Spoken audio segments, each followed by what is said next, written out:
Bonjour, bonjour à toutes et à tous, bienvenue sur KTV, Kwezi FM, le 106.9 pour un temps de parole en direct à la radio et à la télévision. Ce matin, on reçoit le vice-président du MEDEF en charge des affaires sociales. Il est avec nous, c'est... non, c'est pas ça, hein, Samuel. En charge du dialogue social. Oui, donc, du dialogue social, donc de toutes les affaires sociales aussi. Il est avec nous, c'est David Nagar. David, bonjour. Bonjour, et bonjour à tous les auditeurs et auditrices, bonjour à tous les Mahorais. Hier, on a reçu effectivement Carla Balthus. Là, on va pas forcément parler de la campagne. On recevra le candidat en temps et en heure, évidemment, pour répondre effectivement à ce qu'a dit Carla en tant que candidate. Vous avez souhaité intervenir ce matin en tant que donc vice-président parce qu'elle a attaqué j'allais dire la partie qui vous concerne. Oui, tout à fait. Je souhaitais intervenir parce que je trouve qu'actuellement, la campagne est en cours et j'aime pas trop ce qui se passe, j'aime pas trop ce que je vois.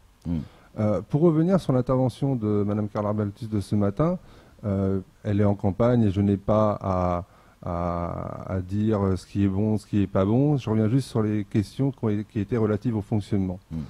Plusieurs points ont été abordés hier matin et notamment la question que M. Millon vous lui avez posée sur qu'est-ce qu'elle fera de plus après, dans le cadre de son mandat, si elle est élue. Elle a évoqué en premier point le dialogue social en disant que ce qui avait été fait n'était pas forcément assez suffisant et qu'elle allait mieux faire ou faire autrement. Et plus de transparence. Moi, je souhaitais revenir sur ce point-là parce que je suis effectivement vice-président en charge du dialogue social et je souhaitais mettre en exergue quelques points, quelques chiffres. Il est possible que certains considèrent que le MEDEF n'a rien fait pendant ces 3 années de mandat. Pour ma part, j'ai participé à 6 commissions consultatives du travail. Oui. J'ai participé à 11 commissions de conciliation des conflits. Plus 7 réunions que j'ai réorganisées moi-même et pour certaines avec le président actuel, en off avec des syndicats et des entreprises pour régler des problèmes avant que ces problèmes ne surgissent sur la place publique. Donc peut-être que c'est pas suffisant, très certainement, mais je considère que le travail a été fait et que le temps a été donné pour cela. Après deux, trois points, mais qui sont, je dirais, peu important, mais je pense qu'il faut les souligner, et notamment dans le cadre de cette campagne, et pour que ce soit très clair, a été évoqué le cas de 35 heures, comme quoi le MEDEF n'a pas participé et n'a pas répondu, n'a pas écrit à l'État pour donner ses recommandations. C'est faux, très clairement. Madame Balthus fait aussi partie de la commission consultative du travail, et elle sait parfaitement bien que l'on a été sollicité notamment par la DIEC et qu'on a répondu à l'État sur ce que l'on pensait des 35 heures, même si on n'a pas été entendu.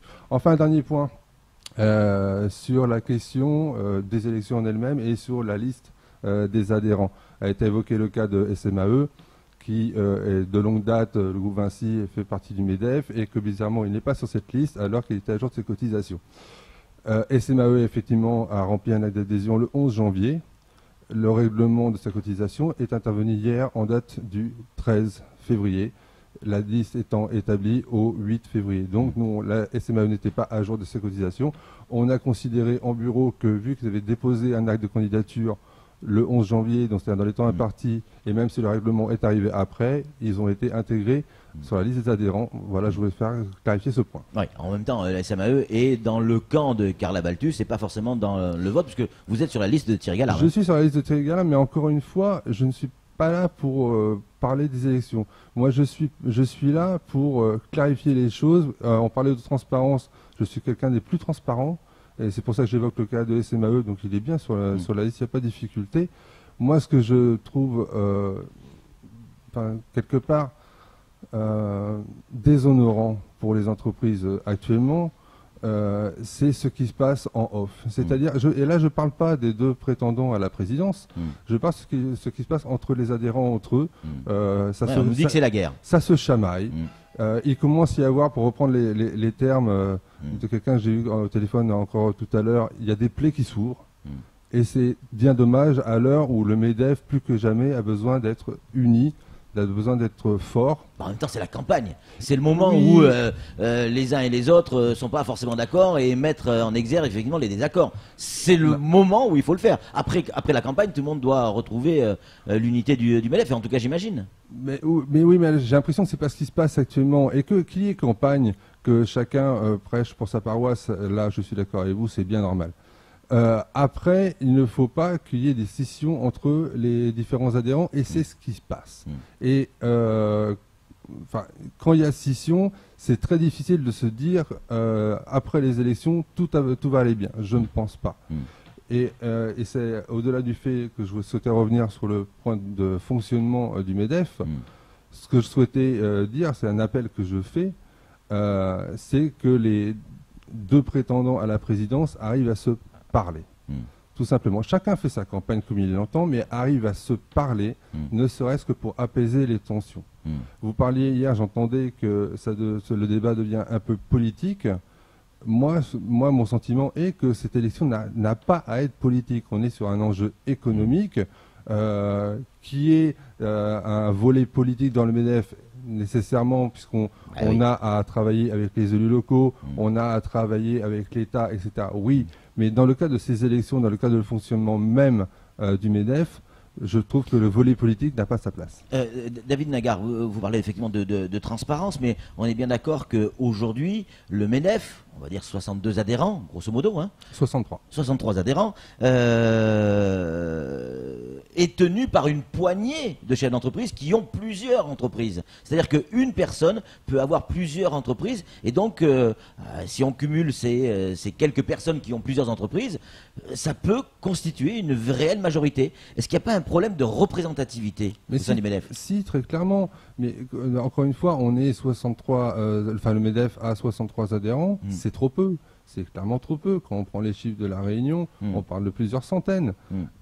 Ici, 63, le MEDEF a un manque de représentativité. Et d'autant plus s'il se crée cette scission que je vois arriver actuellement, cette représentativité serait encore plus faible. Et de là mon appel, et encore une fois, c'est pas pour envisager quoi que ce soit en termes d'élection, chacun fait sa campagne encore une fois, mais que les gens se parlent et arrêtent, entre guillemets, pour parler comment, de se tirer dessus. Samuel Baucher, le rédacteur en chef de France Mayotte Matin. Une question à vous poser, David. Moi, je voudrais que vous, pour le grand public, que vous resituez un petit peu l'importance du MEDEF. Vous faites partie des partenaires sociaux. Vous êtes intervenu en toute discrétion, sans que ça se sache du grand public, dans le conflit Balou, dans le conflit Maïko, dans tous les grands conflits qui ont eu lieu. Vous étiez là. Vous avez fait élire, vous avez participé à l'élection de Salim Naouda à la présidence de la sécurité sociale. Vous portez aussi les syndicats. Vous n'êtes pas non plus que des employeurs acheveurs.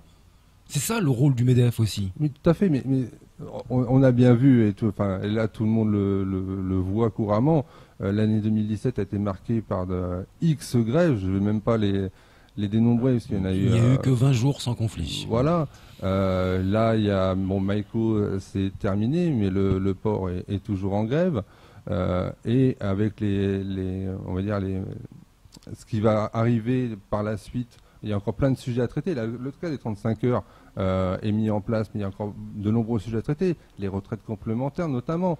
Ça va poser des tensions sociales aussi importantes. Et le MEDEF intervient dans cela. Vous parliez tout à l'heure du conflit Maïko. Mais le conflit Maïko, au-delà de la commission des conflits qui a eu lieu il y a une dizaine de jours, moi j'ai participé à 3 réunions en off avec la direction de Maïko et la DIECT. Et le MEDEF, c'est ça. Le MEDEF n'intervient pas que sur les plateaux ou que dans la rue ou autre, ou que dans son bureau ou son conseil d'administration. Le MEDEF intervient en off à de nombreuses reprises pour notamment que les conflits ne jaillissent pas. L'intérêt est quand il y a un souci dans une entreprise, c'est de trouver la solution avant la grève. Et ça, on l'a déjà fait plusieurs fois. Parmi les entreprises qui aujourd'hui se déchirent au sein du MEDEF, vous venez de le dire, il y en a un certain nombre qui ne comprennent pas également la décision de l'actuel président du MEDEF, à savoir Thierry Gallarme, d'avoir appelé à voter pour Salim Naouda pour la présidence de la sécurité sociale, alors que, selon les adhérents, certains adhérents, Salim Naouda a été le principal problème d'un certain nombre d'entreprises qui sont adhérents. adhérentes pardon, au MEDEF et sont en total désaccord. Alors, Thierry Galard m'a bien appelé à voter pour Salim Naouda. Alors, tout à fait, je vais être très clair sur le sujet. Salim Naouda, en tant que délégué général de la CGTMA, fait son travail. Comme M. Elanzis peut faire son travail, comme M. Balach peut faire son travail. Voilà. Maintenant, effectivement, le MEDEF, Thierry Galard, si vous voulez, a appelé à voter pour Salim Naouda en tant que président de la CSM pour 2 raisons. Première raison, parce que renseignement pris auprès de la direction de la CSM et du conseil d'administration de la SSM, le mandat de Salim Naouda s'est avéré très brillant. Donc pourquoi ne pas reconduire une personne qui a fait le boulot, qui a entamé tous les dossiers et qui souhaite le terminer? Dans le cadre de cette activité-là. Dans le cadre de cette activité-là. Deuxième chose, parce qu'on a évoqué le sujet, on m'a appelé sur le sujet. On dit oui, mais vous êtes patron, entre guillemets. Pourquoi vous n'avez pas voté pour la CPME qui s'est présentée? Il faut savoir que la CPME s'est présentée, en tout cas, moi j'en ai eu l'information, le jour du vote, le jour donc, on ne va pas établir une logique de vote le jour, le moment où on va mettre le bulletin dans l'urne. Hein. Flo, une réaction? Oui, moi je reviens sur l'intervention d'hier. Il était évoqué dans le manque de transparence le fait qu'il n'y a jamais de réunion au MEDEF. Le fait que vous vous réunissez jamais, vous travaillez jamais, ou très peu. Alors, qu'en est-il? C'est pareil. Bon, il y a des réunions au MEDEF, il y a des réunions du conseil d'administration comme du bureau. Effectivement, pendant un moment, il y en a eu moins. Mais il y en a eu moins très clairement du fait des conflits sociaux qu'il y a eu. On ne peut pas être partout. À un moment donné, je vous dis, quand j'ai fait 11 CCC, j'en ai fait 7 l'année dernière. On ne peut pas être partout. Et ça prend du temps, je peux vous dire que ça prend du temps. Quand vous commencez une réunion, généralement à 14 h, mais que les syndicats ne sont jamais là avant 15 h, et qu'à 20 h, vous regardez votre montre, il n'y a encore rien qui est fait, et on est bon pour le lendemain, bah oui, il y a des réunions qui sont prévues, qui sont annulées parce que on ne peut pas être partout. Est-ce que ces élections, selon vous, David, vont laisser des traces au MEDEF, comme c'est le cas quasiment le cas à chaque élection? C'est-à-dire qu'il y a des divisions qui se font pendant la campagne, certains menacent de quitter le MEDEF, d'autres le quittent, et puis le nouveau président, on verra, la nouvelle présidente, on verra qui est ou qui sera en place, a la mission de rassembler, et il passera son temps à essayer de récupérer ceux qui sont partis. Et c'est peut-être pour ça qu'il n'y a pas de développement au niveau du MEDEF, en termes d'adhérents, je parle. Hein. De division, j'espère pas, et c'est un peu l'appel que j'ai formé à l'instant. On ne doit pas se diviser. Après, effectivement, il y aura toujours des gens qui ne comprendront pas ou qui seront insatisfaits. C'est la vie, c'est comme ça. Le but n'est pas, qu'il n'y ait pas de scission, quoi. Le MEDEF doit être fort, doit aller dans un seul sens et doit rassembler le maximum d'entreprises. Et c'est pas pour être divisé et faire entre guillemets un MEDEF bis en off. Voilà, ça c'est inintéressant possible. Samuel. Vous avez l'intelligence de ne pas vouloir évoquer les candidats eux-mêmes et le discours qu'ils peuvent tenir, mais vous êtes quand même vice-président en charge du dialogue social. Quel est le bilan de l'équipe qui vient de mener ce mandat pendant 3 ans selon vous? Comment est-ce que vous le voyez? Très sincèrement, moi je vais vous dire pourquoi je suis sur la liste de Thierry Galard, malgré tout ce qui peut se dire ou s'entendre. Tout simplement parce que je pense que le bilan du MEDEF de ce mandat est bon, tout simplement. Je pense que Thierry Galard, sur ce mandat MEDEF, a fait le boulot. On est reconnu au niveau national, ce que l'on n'était pas. On a des liens avec le niveau national. On a le vice-président du MEDEF qui est venu à Mayotte, ce qui n'était jamais arrivé. C'est pas pour rien, entre guillemets. Donc voilà, je pense que le boulot a été fait. Je pense que socialement aussi, le boulot a été fait. C'est pas pour m'enorgueillir, même si c'est moi qui y suis, on le gère ensemble. Et je pense qu'il a été d'autant plus bien fait de par l'ensemble des conflits sociaux qu'il y a eu en très peu de temps. Donc voilà pourquoi je suis la liste de Thierry Galard. Maintenant, pourquoi il est temps d'écrier alors Thierry Galard si le boulot a été fait? On l'a vu, dans fermer des trams, oui, etc.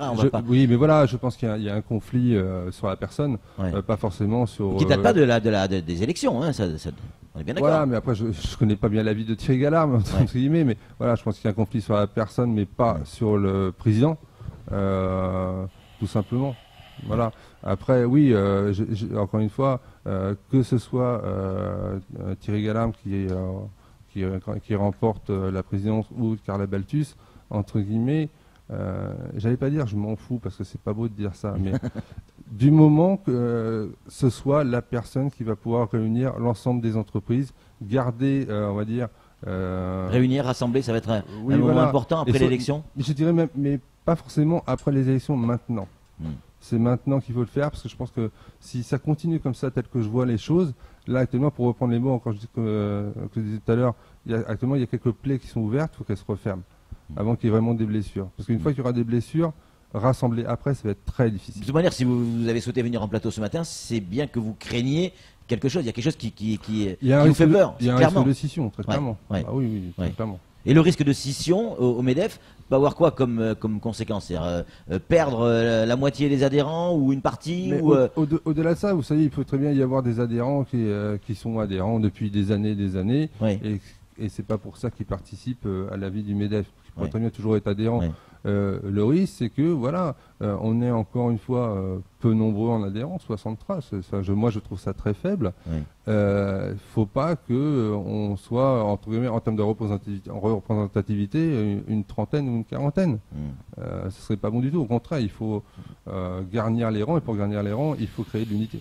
En conclusion, juste un message qui vient d'arriver de monsieur Bouraïma Ali Ousseni, président de CPME. Il dit bonjour, les élus du MEDEF doivent assumer les décisions qu'ils prennent. Mentir ne sert à rien. Le président Galarme était au courant de la candidature de la CPME à la présidence de la Sécurité sociale.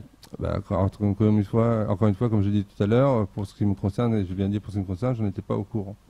Merci beaucoup David Nagard d'être venu sur ce plateau. On a entendu votre message d'alerte et cette campagne risque de faire du mal. On va suivre ça de près. Allez, tout de suite la suite de nos programmes.